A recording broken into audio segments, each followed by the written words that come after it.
So last section we're going to look at is 11.3, and it is on the binomial theorem. So we're going to look at adding things together again, but very specific things, finite things, okay, not infinite things. Let's look at that.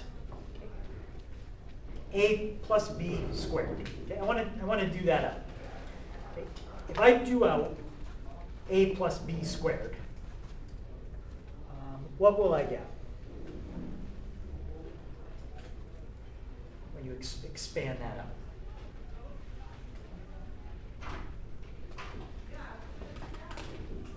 Yep. A squared plus 2ab plus b squared. Yes, a squared plus 2ab plus b squared.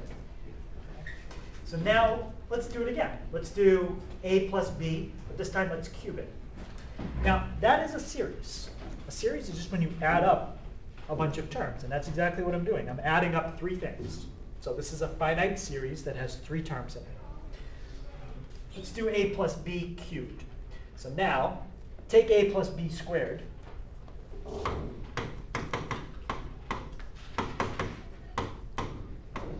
and multiply it by a plus b again. So now we got to distribute that all out, and let's see what we get. So we're going to get a cubed, 2a squared b. Then we're going to get a times b, that's ab squared. ab squared. And we get a squared, I usually do it in alphabetical order, a squared b. If there are some like terms, I'll deal with that. 2ab squared. And lastly, b times b squared, b cubed. Okay. Any like terms there that I can combine together?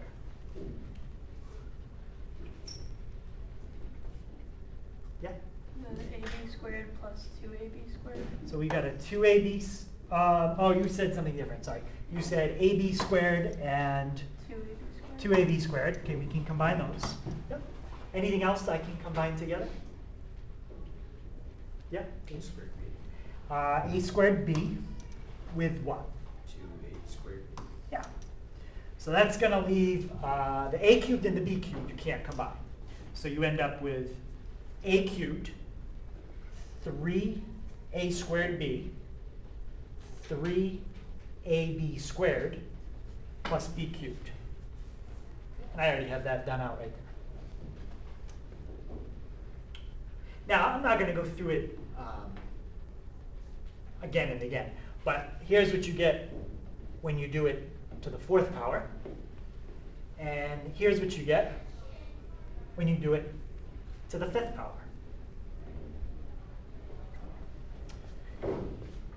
So the one that I give you on the test might be to the 70th power. I'm not kidding. But I might not ask you for the entire thing. I might just say, if you did it to the 70th power, tell me what the sixth one would be. Just that one.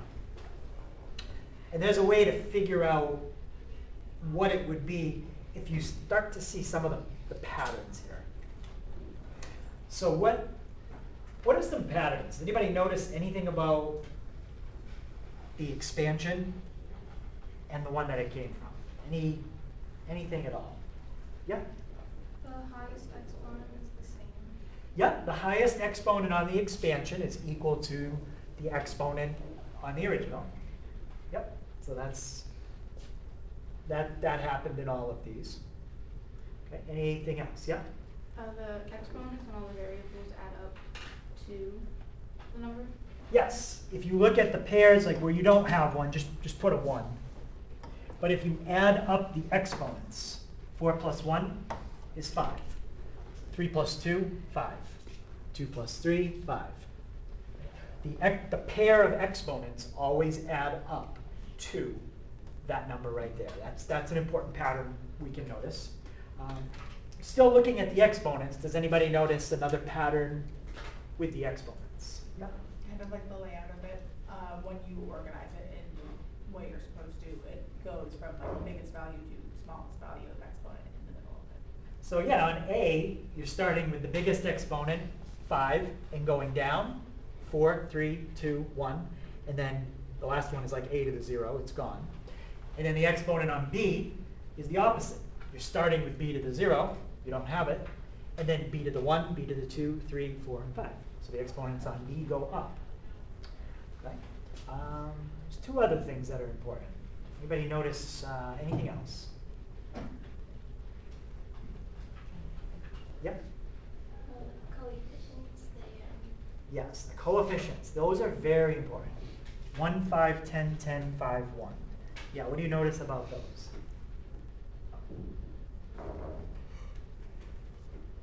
adding the exponents or adding them by each time. Like pretending like it stops at adding 3 times. All right, so we do have to figure out where those exponents are coming from.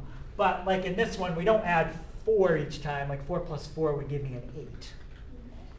But that one gives, that's a 6. Anybody notice anything about the exponents? I mean, about the coefficients in front? Yep. Coefficients, at least for the first 2 coefficients in front, match the highest exponent, but not for the second 2. Okay, so yeah, we gotta find a pattern that is kind of there all the time. Something. So the coefficients in row 5 are 1, 5, 10, 10, 5, 1. And the coefficients in row 4 are 1, 4, 6, 4, 1. And row 3, 1, 3, 3, 1. And row 2, 1, 2, 1. We've seen those numbers before this week. Did you have a guess? They do go up and back down, so there is a symmetry. Once you know the first half, then you just kind of reverse it, and that's the second half. And we saw something this week that had that symmetry in it. Yep. I forget the name of like whoever found it, but the triangle. The triangle? Yeah. I think it's Pascal. Pascal's triangle, yes. So these coefficients are coming from Pascal's triangle. So we don't have to kind of sit here and do this out every time. If you know Pascal's triangle, you know the coefficients. The other thing which nobody said is the amount of terms. The number of terms in the expansion is 1 more than this exponent. So when you do to the second power, you get 3 terms. When you do to the third power, you get 4. If you were to do it to the 70th power, you would get 71 terms when you expand it all out.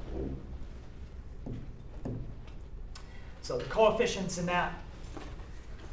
those binomial expansions come from Pascal's triangle. Now, a couple things we have to make sure we understand with the triangle. You start with row 0. You do not start with row 1. And when we talk about columns in a minute, you start with column 0. So this number right here is row 5, column 2, the one I just circled.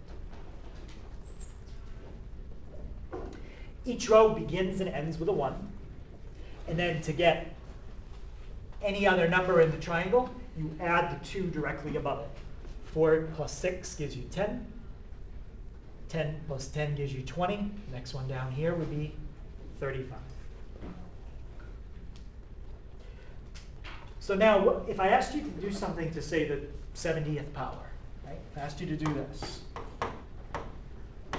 we know all kinds of patterns about what's supposed to happen. So it starts with a to the 70th, and then it would be a to the 69th, b to the 1st. So we can write all those parts out. But what's still going to be hard to figure out here? Yeah? The coefficients are still hard to figure out, even though you know where they're coming from. You would have to know row 70 in this triangle. Generally, you can write out maybe 8 or 9 rows pretty quick. You're not going to write out 70 rows quickly. It's going to take a very long time. So eventually, we need a better way than this triangle. We need some kind of formula that's going to help us to figure any one of these numbers out in the triangle that we want to know. And if you ask me, what's the number in row 70, column 36, I could tell you that number. I can figure it out. And that's what I need to eventually show you. So we already noticed that the numbers in the nth row of Pascal's triangle are the coefficients when you do a plus b to the nth power.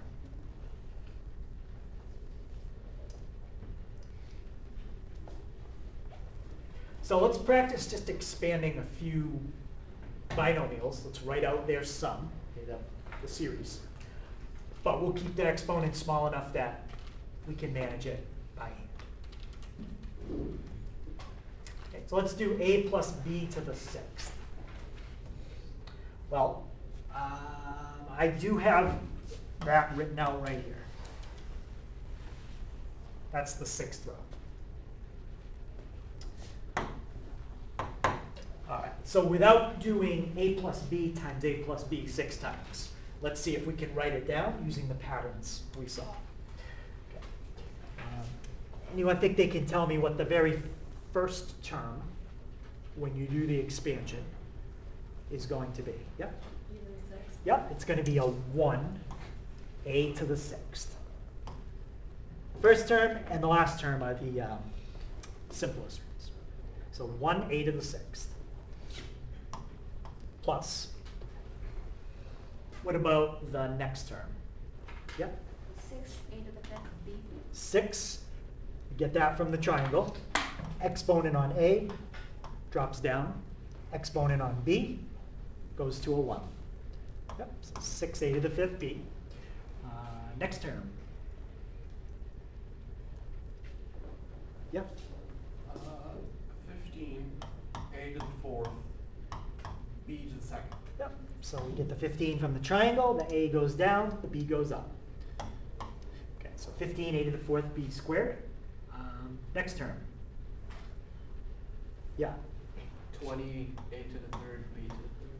A to the 3rd, b to the 3rd. Okay, now we've reached the halfway point. We've gotten as big as the coefficients are going to be. Now they come back down. So then we've got 15 a squared b to the 4th. Then we've got 6 a b to the 5th. And we've got 1, which you don't have to put 1, but it's 1 b to the 6th. And that is a much faster way to expand a plus b to the 6th power without writing 6 sets of parentheses and foiling it all out. Any question on how we did that one? Okay, so let's try one. Not quite as big of a power, but the binomial is a little bit more complicated. So there's 2 factors in the first term, 2x.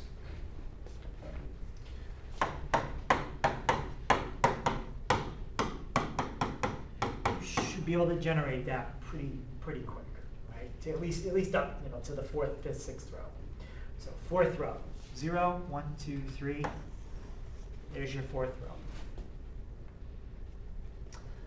Okay. So my first coefficient is going to be a 1. Now this, that's like your a, and this is like your b. So we have a 1, but then we need parentheses. Okay, what's going to go inside my parentheses? And then what power will that be raised to? Yep. Right, it's a to the 4th.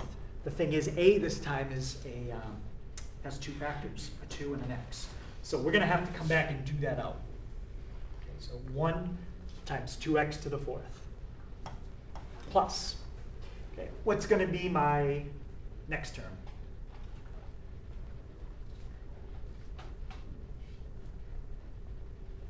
Yep. 4, 2x to the 3rd. Like that. No, parentheses around the 2x. Parentheses around the 2x, yep. Y. And then Or y. Yep. That's another one. We're going to come back and do that out. Okay, next term.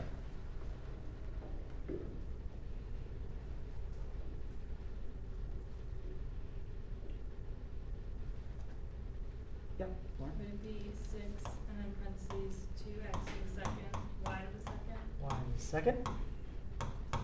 Okay, next one's going to be 4 2xy cubed. You don't need parentheses.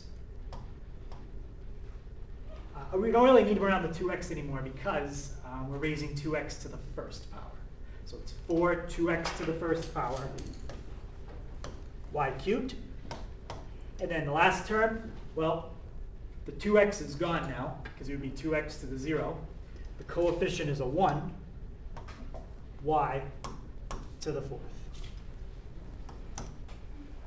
Okay, but now we need to simplify that. Okay. What's 2x to the 4th power if you do that out?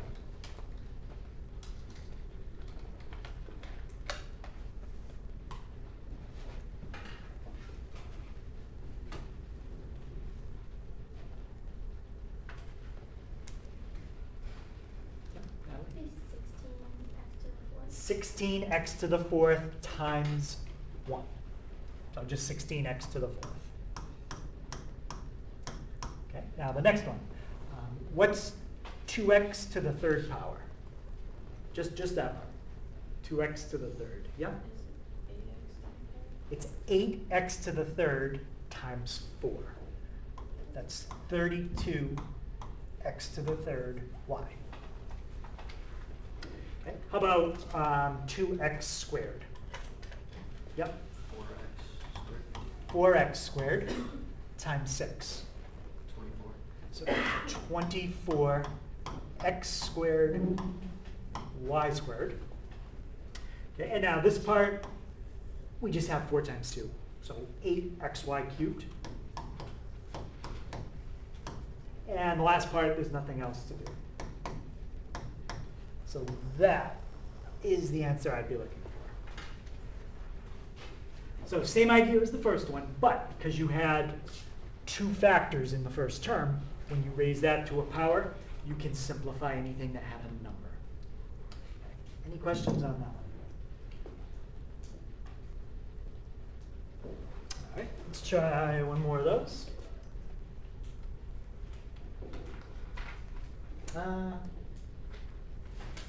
Okay, let's try one with a negative, I guess. See what happens. So this is just to the 3rd power. It's a little more complicated, but I'm also making it a little bit shorter because it's only cubing it. What's the 3rd row in Pascal's triangle? Make sure we got that first. Yep. 1 3 3 1. 1 3 3 1. Yep. Those are the numbers we need. So when you expand something to the 3rd power, you get 4 terms. So we have 1, and then we have 3x to the 3rd. 2y is not in the problem yet. Now, what's different about this binomial compared to example 1 and example 2? It's a little different, but we can still work with it if we do something. Yeah? You're subtracting a lot. Right, we're subtracting. This formula is only for adding. But think of this like this.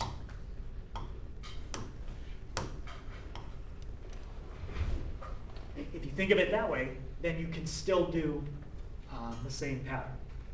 So far it hasn't affected anything. 3x cubed times 1 plus what would be my next term? Not simplified. You just we'll simplify after.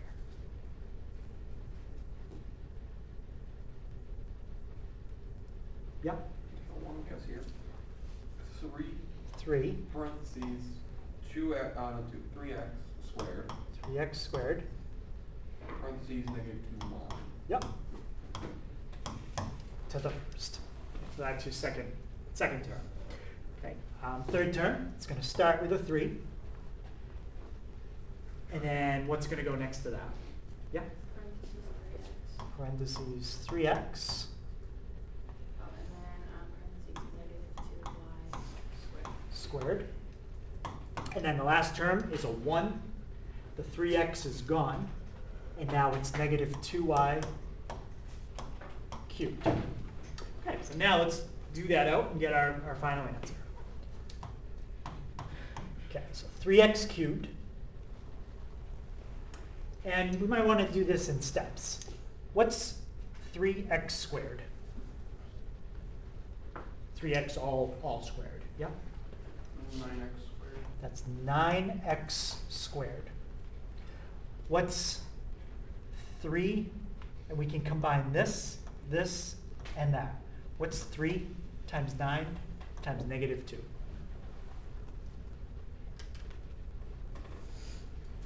Yep. So that is your coefficient. Negative 54 x squared y.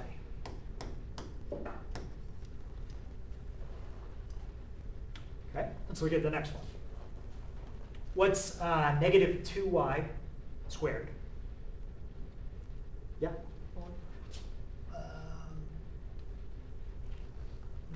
What'd you say again? 4. Not quite. 4y? Oh, did you want me to? Okay. It's 4y squared. 4y squared. Okay, so now you've got 4y squared times 3x times 3. So multiply the numbers first. 3 times 3 times 4. That's your coefficient. What's 3 times 3 times 4? Yep. 36. And the negative canceled because you squared it. xy squared. And the last one, what's negative 2y cubed? Yeah? Negative 8y cubed. So notice what happens here. When you expand a binomial that has subtraction, the signs will alternate. Could be positive, negative, positive, negative. Could be negative, positive, negative, positive. Just depends. Okay. Any question on that one? Yeah. Why didn't we cube 3 in the first term? Oh, yeah, we missed that. So it should be a 27. Yeah, x cubed. Yeah. Thank you. Yes? How did you get Negative 54. So we simplified 3x squared to 9x squared. So that's gone. And now we have 3 times 9 times negative 2. So it's 27 times negative 2. Let's try this one. So again, same power, but now you have a power within your power. So we're going to have to remember the rule for raising a power to a power. Okay, so let me write the expansion because we've done that part, and then I want to simplify it. So we've got 1 times 2x to the third, 3, 2x squared, y squared. And if you want to think about the power there, it's to the first. The next one would be 3.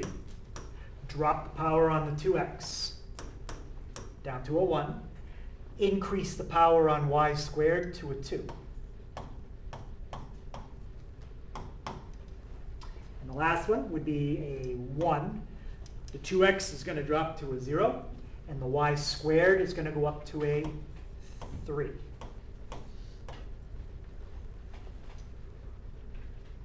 So the first one, there's really nothing to worry about with a power to a power.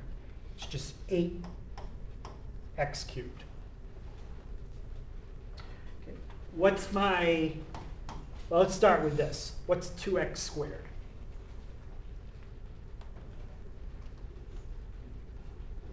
Yep. 4x squared. So we have 4x squared. What's 4x squared times 3?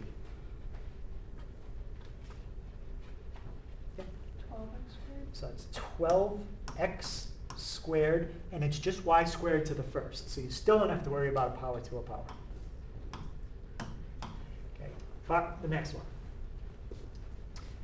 2x to the first times 3. What's 2x to the first times 3? Yep. So that part's just 6x. But what's y squared squared? Yep. Y to the fourth. Right. Power to a power, you multiply. So y to the fourth. And the last one, y squared cubed. Yep. Y to the sixth. Y to the sixth. Okay, so that's what happens when you have a power to a power. All right, so that's great. We can mess around with, doing anything maybe to the 5th, 6th, 7th, 8th power. But what we really want to be able to do is something that has like to the 50th power. Maybe not the whole expansion, because that'd be a lot of terms to write. But maybe I just ask you for one of them, like the third one, okay, when you do that out. The easy part of figuring out the third term is the variables. Okay? You can get the variables and the powers on those. The harder part is that number that's in front. Okay? Because that's coming from Pascal's triangle, and we need a better way to get those binomial coefficients.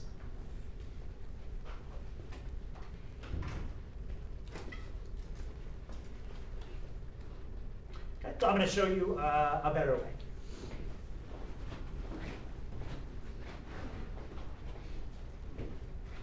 Is there any question why we need a more efficient way than Pascal's triangle? Just not practical. We get big. Okay, so what is the more efficient way?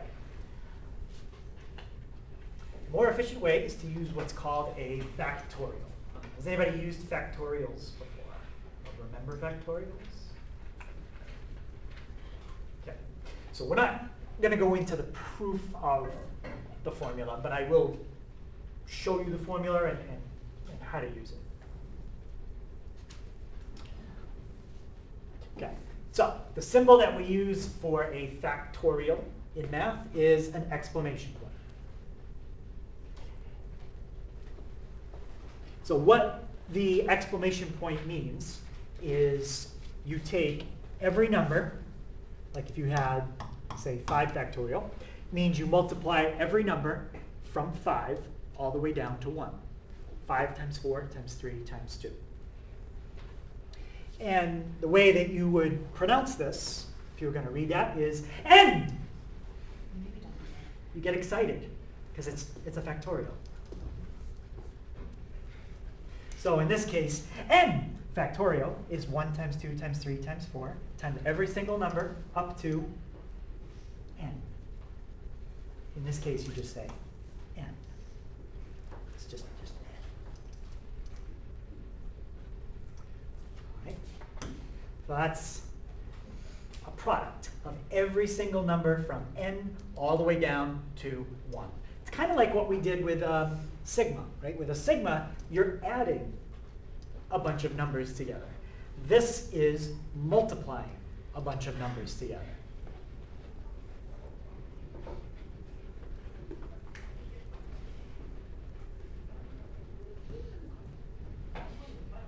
And the answers get very big very quick.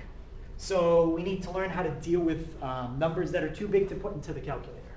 Right? By the time you get to like 80 factorial, I don't even think you could type that in on the calculator.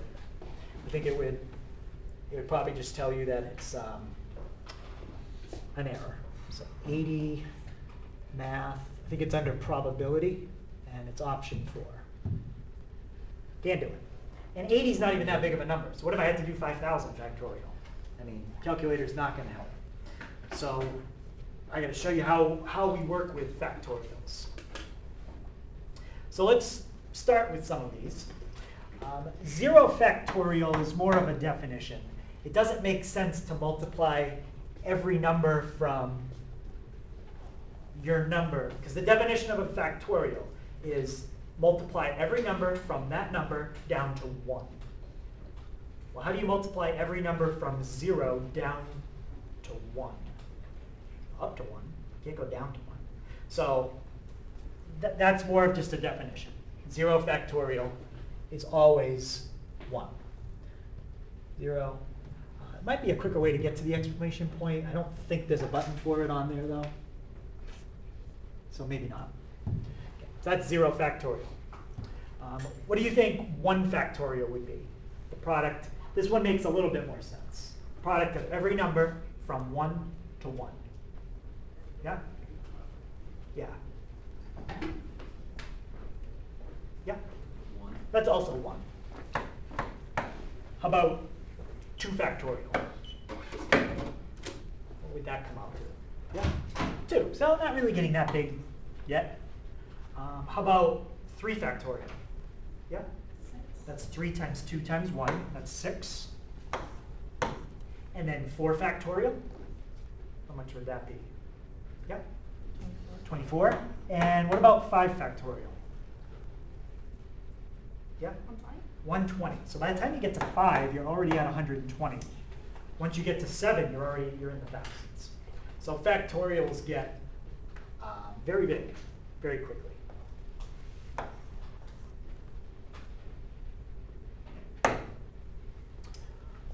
So we can use the idea of a factorial to find any number in Pascal's triangle.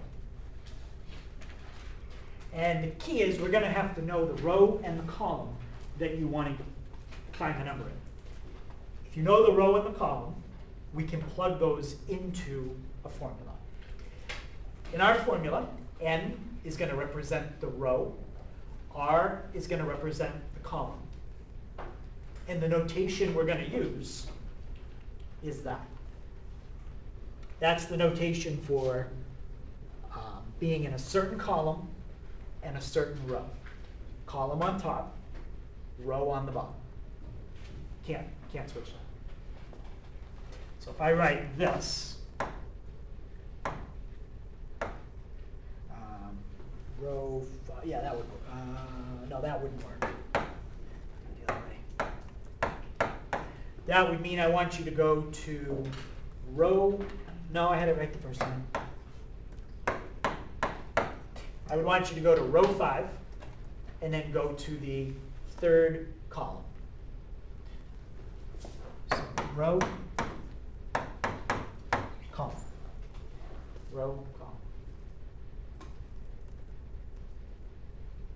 Okay, so what is the formula?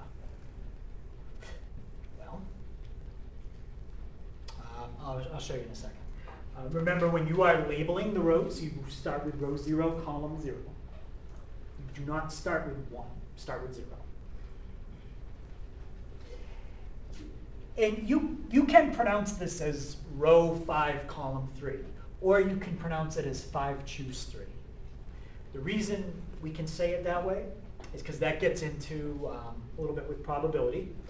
If I had 5 different objects, and I want you to choose a group of 3 of them, how many different ways can you do it?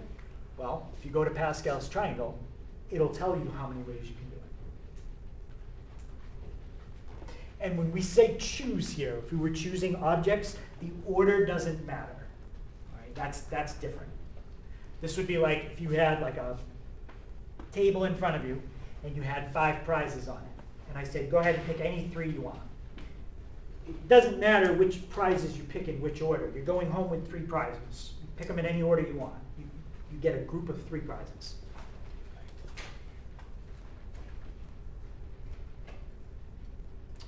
All right, so now we're going to figure out what the formula is. So, without going through the entire proof, it ends up that the formula to find something in row n, column r, is n factorial over n minus r factorial times r factorial. So now let's see if we can write Pascal's triangle using this notation. Okay, so we've got things like this. What position is this number at the very top of the triangle? Not the value, I know it's a 1. I want to know its row and column. Yeah? I mean, I know the row is 0. Row 0, yep, Column big. yep. 0. Row 0, column 0. That's the very top of the triangle. So do the columns just like depend on which row you're in, depend on to say how many columns there are? Yeah, you can't have more columns than the row you're on. Yeah, so like in row 0, you couldn't have 7 columns, for example. Okay, you can't. So you're limited in how many columns you can have in a row. That's why when I wrote the 5 and the 3, I had to make sure I put the bigger number on the top and the smaller number on the bottom. Okay, how about the number in that position? That's row what, column what? Yep. To be row 1, column 1? No, this one's not row 1, column 1. Is it column 0? That's column 0. Yep. So the columns always start with the leftmost one, 0, 1, and then 2. So that's row 1, column 0. What about this one? Yep. Row 1, column 1? Row 1, column 1. Yep. Right. How about the next one? This would be row what, column what? Yep. Row 2, column 0. Row 2, column 0. And the next one? Yep. Row 2, column Row, 1. row 2, column 1. And the last one? Yep. Row 2, column 2. Row 2, column 2. So now we've got a notation for writing out Pascal's triangle using this n choose r notation. And we can plug each one of those numbers into the formula and figure out any number we want to know in the triangle now. You just have to know the row and the column you're choosing from. The bigger number is always on top. It wouldn't make sense to have a bigger number in the bottom. They can be equal, but the bottom cannot be bigger. There's no row 3, column 4. There's nothing over there. Okay, so any question on writing Pascal's triangle in that notation? All right, so now let's think about the binomial theorem written out by using that notation. Let's start with the first term. If you're raising to the nth power, you're going to need to go to row n. That's what we were doing before. The first term in the expansion is going to be from row n, column 0. Your a is going to be raised to the highest power. And that's it for the first term. Okay. Second term. What row is the second term? Where's its coefficient going to be? In row what? Yeah? N. Row n. And what column is it going to be? 1. 1. So you go over a column, row n, column 1. And now what's going to happen to the exponent on the a? It's going to, yep, Drop 1. it's going to drop 1. And the exponent on the b is going to go up 1. So that would be your second term. Okay, let's do one more. And then we'll jump to the end of what the end looks like. Okay, third term. Where's your coefficient going to be for this term? What row?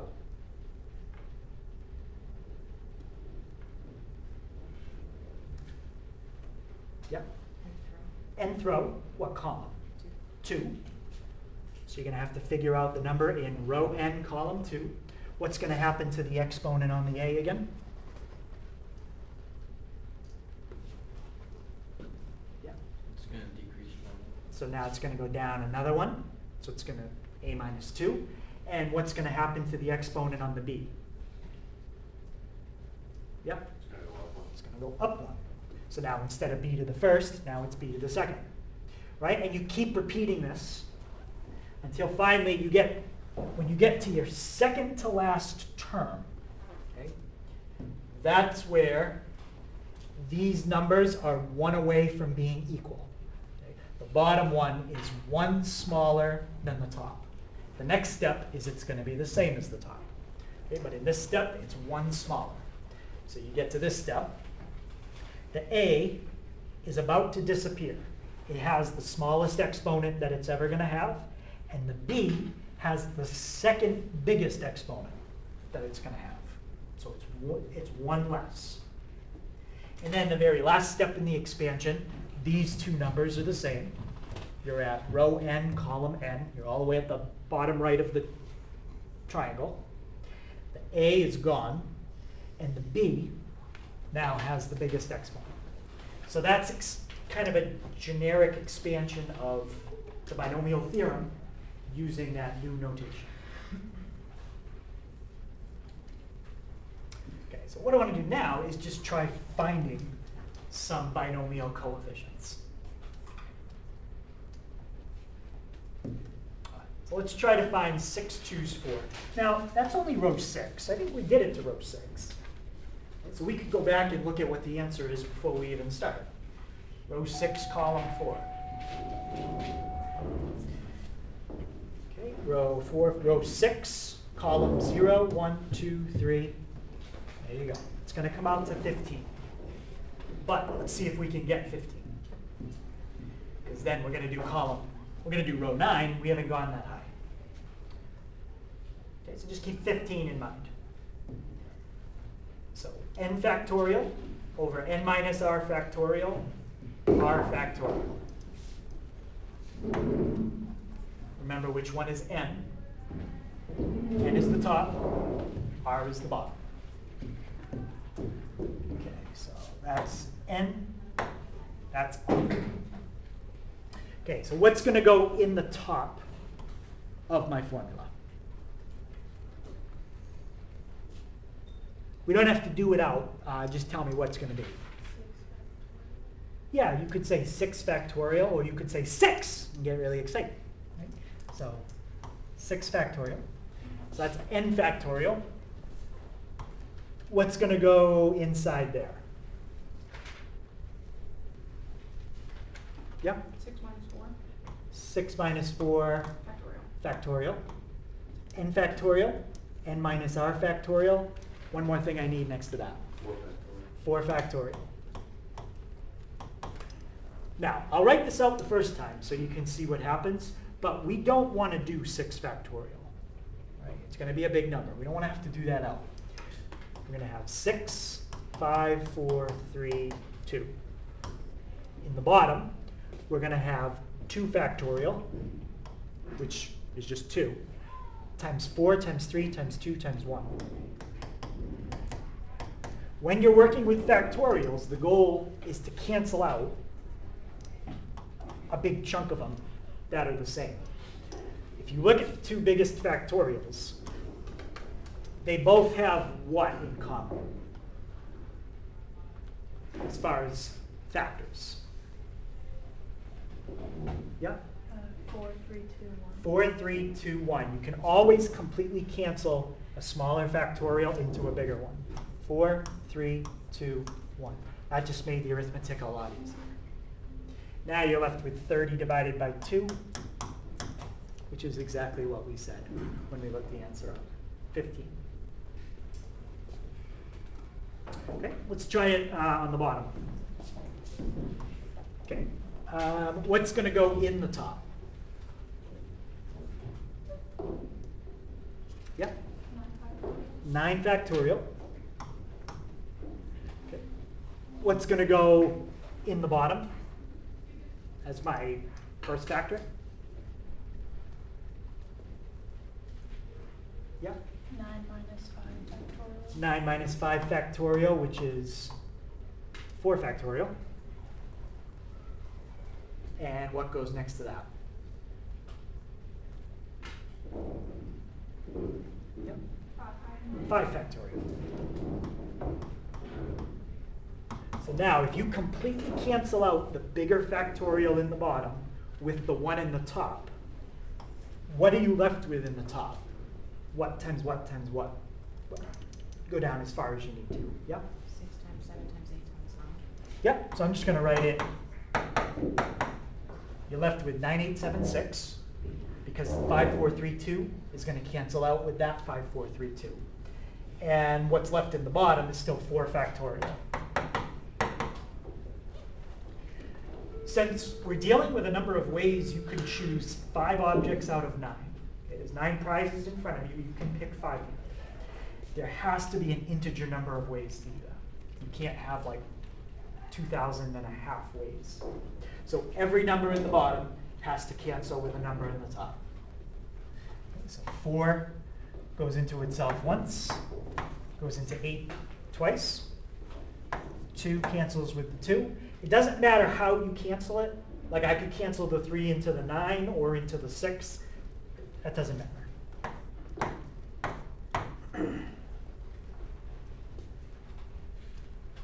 So now all I'm left with is 3 times 7 times 6.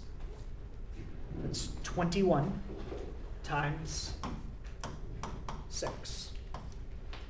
How much is 21 times 6? 126. If I hadn't done that canceling, would I have been able to do whatever 9 factorial was divided by another huge number? Would have been trying to divide numbers in the thousands in my head. But I don't need to do it that way. So this is how you have to do it.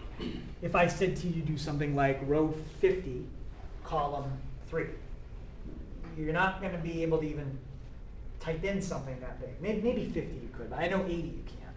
I mean, that's too big. So you got to reduce it as much as you can. Okay. Any question how we did that? All right. So last one. So now I want you to tell me the 12th term when I do out this expansion. And I want you to tell me the whole thing. Even with this formula now to figure out these coefficients, it would take you a while to do 15 of them. Right? You'd have to do what we just did here times 15 more times. Okay, which is why I only want the 12th one. Okay. When you expand something to the 15th power, how many terms are you going to get? Yeah? 16. So whether you want to do it this way, I do it just to keep track. I put 16 blanks down so I can kind of see where I'm at.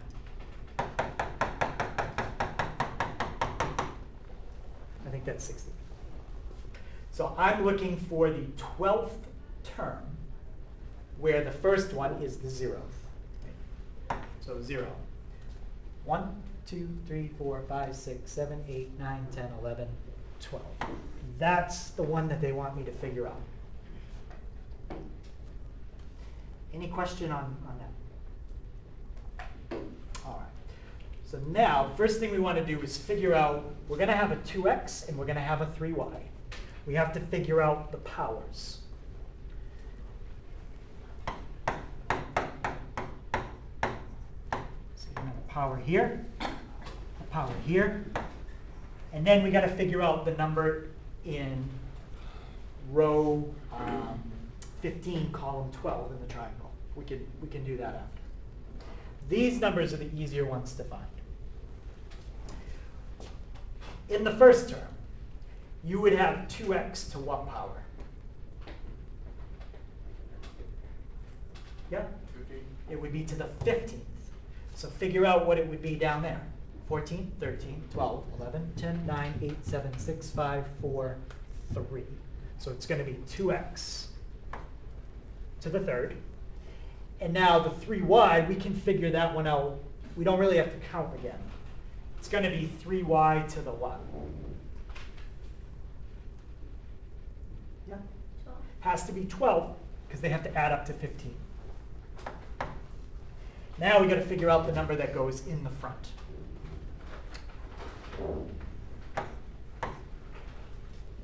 I'll write it right there. Using my notation, n choose r, what row and what column do I want to be in? Row what, column what? Yeah? 15, choose 12. That's the answer to this question. Okay, we need to do that out. We'll do it quick and get our answer. Okay, so 15, choose 12. When these two numbers start to get close, like 15 and 12, that's going to cancel a lot of it out. The closer they are, the easier it's going to be. So n factorial,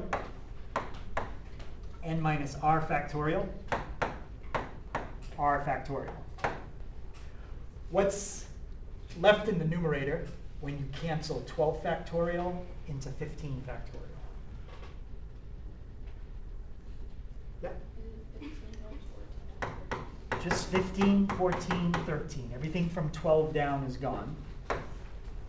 And we're left with 3 times 2. Well, 3 goes into 15 how many times? Yeah, 5. And 2 goes into 14, 7. So we've got 35 times 13. 455. That's the number that's in that row and that column in Pascal's triangle. So 455 times, what's 2x cubed? Yeah? 8x cubed. And now I need 3 to the 12th, y to the 12th. Okay, so what's 3 to the 12th? 3 raised to the 12th. 531, 441. Okay, now multiply them together. So multiply 531,441 by 8, and then 455.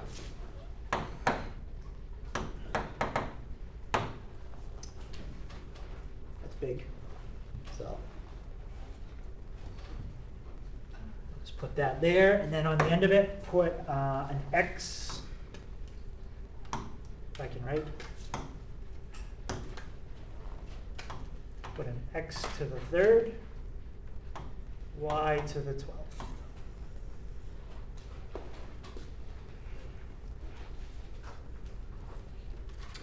So if you did out this entire expansion, that one that I just circled would go right there. Okay, so to find one term in an expansion, it's not that bad. Okay, I wouldn't ask you to find all 15. That would be bad. Actually, all 16. 16. Okay, any question on that?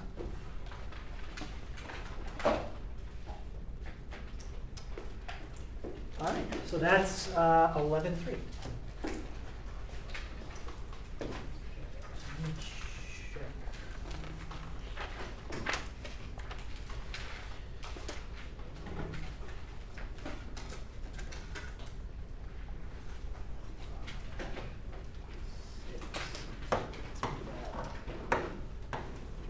Six. 11 through 15, that's all finding binomial coefficients using n choose r. So let's go to 14, and then 14, 19, that's fine.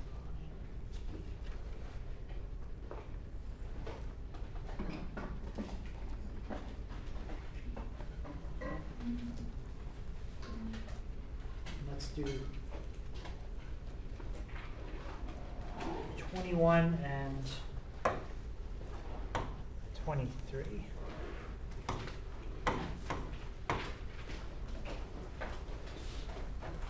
So I changed it a little bit. Okay, so that's the questions for the homework. I will be here after school if anybody needs to stop by to make up a test or for extra help.